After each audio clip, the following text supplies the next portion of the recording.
Gold में दुनिया भर के सेंट्रल बैंक्स निवेश करते हैं, जो कि बड़ी मात्रा में गोल्ड खरीदते हैं। और गोल्ड आपको पता ही होगा ज्वेलरी बनाने के काम आता है, तो आप महिलाएं, आपसे बेहतर कौन जानेगा। और एक बड़ी मात्रा ऋतु गोल्ड में डेरिवेटिव होता है। डेरिवेटिव का मतलब इसको बोलते हैं सट्टेबाजी होती है। सट्टेबाजी का अर्थ है, मैं दर्शकों के लिए आसान करके बता देता हूँ कि एक कमोडिटी एक्सचेंज होता है, उसको हम MCX भारत में बोलते हैं, मल्टी कमोडिटी एक्सचेंज। अमेरिका में इसको कॉमेक्स बोलते हैं, कमोडिटी एक्सचेंज। तो इसमें जब आप सोना खरीदते और बेचते हैं तो ऐसे नहीं खरीदा जाता कि आपने मेरे से खरीदा तो मैंने आपको 10 ग्राम सोना दे दिया, मैंने आपको बेचा तो 10 ग्राम आपसे ले लिया वगैरह वगैरह, ऐसे नहीं चलता है। इसमें सिर्फ पेपर कॉन्ट्रैक्ट खरीदे बेचे जाते हैं। अब जैसे उदाहरण के तौर पर 5 फरवरी को, फरवरी के महीने का कॉन्ट्रैक्ट एक्सपायर हो रहा है। तो मैं क्या करूंगा कि मैं कहूंगा कि मुझे 1 किलो सोना मैंने खरीदा, और 1 किलो सोना अब आज के रेट पे जाए तो करीब 1,40,00,000 रुपए का है। तो मैं क्या करूंगा कि सिर्फ 20% दे के और 1 किलो सोने का कॉन्ट्रैक्ट ले लूंगा। और जैसे ही वो 5 फरवरी आएगी, अगर वो 1,40 से ऊपर चला गया तो मुझे मेरा मार्जिन प्रॉफिट मिला के वापस मिल जाएगा, और अगर नीचे चला गया तो मेरे मार्जिन में से उतना काट लेंगे और मुझे बाकी वापस दे देंगे। तो ये मैंने इसलिए बताया कि ये जो उतार चढ़ाव इतना होता है, इसका एक कारण ये है कि ये बहुत बड़ी मात्रा में सोना जो है वो पेपर ट्रेडिंग के जरिए, पहले पेपर बोलते थे, आजकल तो वो डीमैट होता है जी, उसके ज़रिए वो कॉन्ट्रैक्ट किया जाता है। तो इसको ये देखना पड़ेगा कि 2026 में आपको, क्योंकि होता क्या है कि ऋतु, जैसे आप और हम चर्चा कर रहे हैं जी, जितनी ज़्यादा इसकी चर्चा होती है और सोशल मीडिया पे जितना आपको सोने और चांदी की वो ब्रिक्स थंबनेल्स में दिखाई देती हैं, तो उतना ज़्यादा इसमें लोगों का इंटरेस्ट बढ़ता है जी। और सेंट्रल बैंक्स तो मैंने आपको बताया पहले ही खरीद रहे हैं। तो आपके सवाल का मैं अब सीधा सीधा जवाब दूं तो मुझे सोने का लॉन्ग टर्म ट्रेंड ऊपर को दिखाई देता है।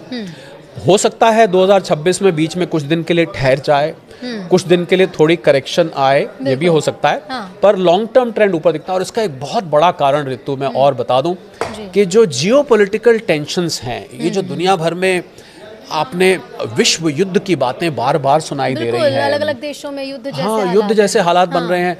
अभी ट्रम्प साहब ने वेनेजुएला के लीडर को उठा लाया वहां से, और ईरान में चल ही रहा है। बिल्कुल रूस यूक्रेन तो और घमासान हो चुका है। इनफैक्ट मैं क्योंकि जो लोग, और तो एक मजेदार बात मैं पहले बताऊं, जो लोग सोने और चांदी में इंटरेस्ट रखते हैं उनको अंतर्राष्ट्रीय खबरों पर बहुत पैनी नजर बना के रखनी चाहिए। और मैं ये भी जोड़ दूं आपके चैनल पे कि भारत की जो इकोनॉमी के पैरामीटर्स होते हैं, पैमाने होते हैं, वो सोने और चांदी को ना के बराबर प्रभावित करते हैं। इस बात, ये बहुत इंपॉर्टेंट बात है। यानी कि भारत ने कोई आर्थिक नीति बनाई, बजट आया, अक्षय तृतीया आया, धनतेरस आया, शादी का सीजन आ गया, इससे सोने चांदी की कीमत में बहुत ही मामूली फर्क पड़ता है। हाँ, रुपया कमजोर हो तो थोड़ा यहाँ पर महंगा होता है। तो आप इन अंतर्राष्ट्रीय खबरों पर नज़र बना के रखिए।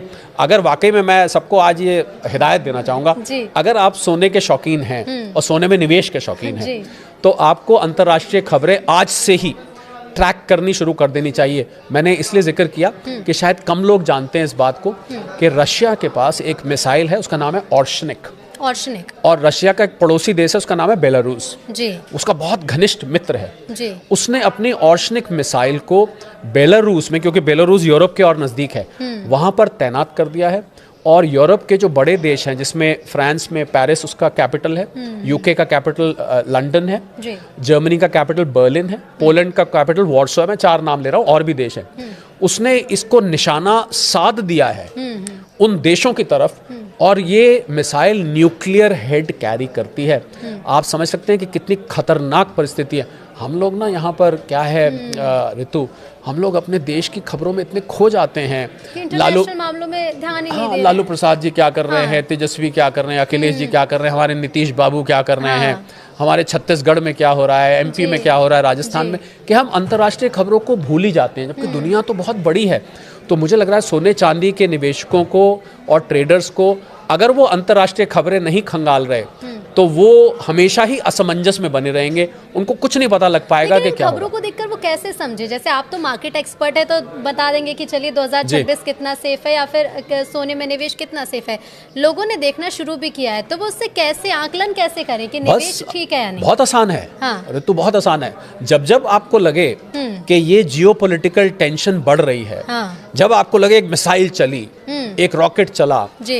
ईरान के लीडर ने ये स्टेटमेंट दिया, पुतिन साहब ने कहा मैं छोड़ूंगा नहीं, हाँ। ट्रम्प साहब ने कहा कि अब तो मैं लेकर रहूंगा ग्रीनलैंड को, जी। तो जब आपको इस प्रकार की स्टेटमेंट सुनाई दें, हाँ। समझ लीजिए सोना खुश हो रहा है। ठीक है। खुश हो रहे का मतलब है कि समझ लीजिए कि सोना ऊपर जा रहा है। हाँ। तो कुल मिला के अगर दूसरी भाषा में कहे, हाँ। तो जब जियोपॉलिटिकल टेंशन बढ़ेगी, हाँ। सोना और चांदी आपको ऊपर जाते हुए दिखाई देंगे। तो एक तो दर्शक इस बात का ट्रैक रख सकते हैं, बिल्कुल। एक और वो ट्रैक रख सकते हैं, डॉलर को भारतीय रुपए के खिलाफ नहीं, हाँ। पर बाकी 4 करेंसीज का मैं नाम ले रहा हूं, जी। Swiss franc, euro, Japanese yen और ब्रिटिश पाउंड। जी। इन 4 करेंसीज के खिलाफ अगर आपको डॉलर कमजोर होता दिखाई दे, समझ लीजिए सोना रॉकेट होने के लिए तैयार है। तो ये दर्शकों को नोट कर लेना चाहिए कि बिल्कुल। भारतीय करेंसी के अलावा जो 4 आपने नाम बताया, अगर इनके खिलाफ डॉलर जा रहा है तो कमजोर हो रहा है, कमजोर हो रहा है। हम्म। और पिछले 1 साल में ऋतु मैं बताऊंगा, पिछले 1 साल में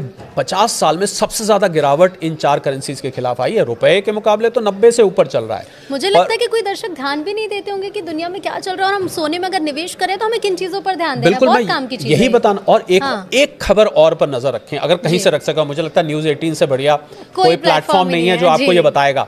आप ये ध्यान रखिए कि सेंट्रल बैंक्स दुनिया के, सेंट्रल बैंक कहते हैं जैसे भारत में रिजर्व बैंक है, अमेरिका में फेडरल रिजर्व है, इंग्लैंड में बैंक ऑफ इंग्लैंड है, अगर ये सेंट्रल बैंक्स कभी भी अपने सोने के भंडार बेचने शुरू करते हैं, तो आपको एक निवेशक के तौर पे उसमें से पतली गली में से बाहर निकल जाना चाहिए। आपको बेच के एक तरफ हो जाना चाहिए, क्योंकि ये बहुत बड़ी मात्रा में बेचेंगे और एकदम प्राइस करेक्शन आ सकता है। तो मैंने देखिए आपको 3-4 ऐसे पैमाने बता दिए हैं।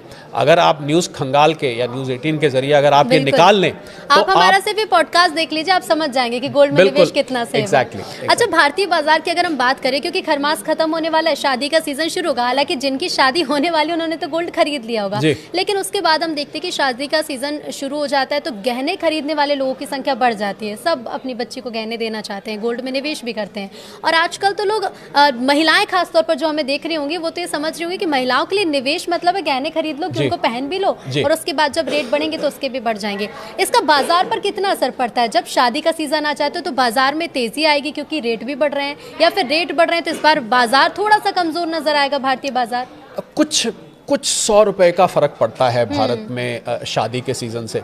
और शादी वालों को तो मैं सलाह दूंगा, अब तो बड़े बड़े ज्वेलरी ब्रांड जो हैं, उन्होंने ऋतु लो कैरेटेज ज्वेलरी निकाल दी है। आप 22 कैरेट का मत लीजिए, आप 18 का ले लीजिए, 9 का ले लीजिए, आप 14 कैरेट का ले लीजिए, आप उससे ले सकते हैं।